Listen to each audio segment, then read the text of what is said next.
Finally आशीष भाई की एकाकी सीरीज़ पूरी हो चुकी है, जिसके लिए भाई ने फैंस को 2 साल से भी ज़्यादा वेट कराया और बड़ी मुश्किलों के बाद आखिरी चैप्टर रिलीज़ हुआ। और वाकई पहले 4 एपिसोड्स के सामने 5वां एपिसोड ऐसा लगता है जैसे कोई अलग ही सीरीज़ लगा दी हो। लेकिन ऐसा क्या खास था आखिरी एपिसोड में जो पहले 4 नहीं कर सके, और उनमें क्या कमियां रही थी जिन्हें सुधारने से ये सीरीज़ और भी बेहतरीन हो सकती थी। चलिए जानते हैं।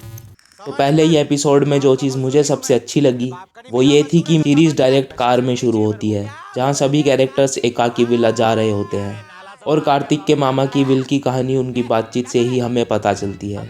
लेकिन उस सफ़र में और पहुँचने के बाद भी एपिसोड दोस्तों के बीच के फ़नी बैंटर में ही ख़त्म हो जाता है। फिर दूसरे में भी काफ़ी देर वही कॉमेडी चलती है जिससे व्यूअर्स अब आगे बढ़ चुके हैं। लेकिन सेकेंड एपिसोड के एंड में मामला थोड़ा सीरियस होता है और एक बड़ी चीज़ रिवील होती है कि ये हॉरर नहीं बल्कि साई-फाई कॉमेडी है जो एकदम वक्त और जज्बात बदल के रख देती है। वहीं थर्ड एपिसोड एक फिलर जैसा लगता है, पर पर्सनली मुझे ड्रोन वाली सीक्वेंस काफ़ी बढ़िया लगी। और फोर्थ एपिसोड तक एक पैटर्न क्लियर हो जाता है कि भाई ने हर एपिसोड के स्टार्टिंग में ज़्यादातर कॉमेडी रखी है और एंड में होता है इंटेंस एस्केलेशन जो अगले एपिसोड के लिए हाइप बना सके, जिसमें कोई बुराई नहीं है क्योंकि भाई ने पहले ही बोल के रखा था कि ये दोस्तों की बैंटर पर ज़्यादा फोकस्ड है, तो सीरियस मत लेना।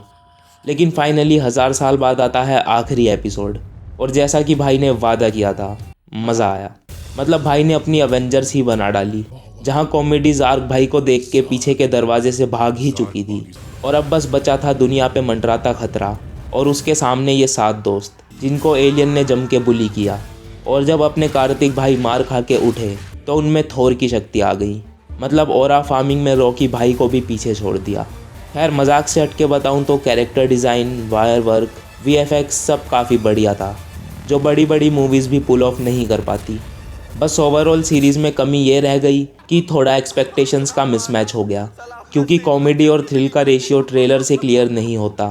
तो जहाँ कुछ लोगों को सीरियस फिल्म चाहिए थी, वहीं कुछ को पुरानी वीडियोस जैसी कॉमेडी। और आयरॉनिकली भाई ने दोनों डिलीवर की, पर फुल्ली सेटिस्फाइड कोई नहीं होता।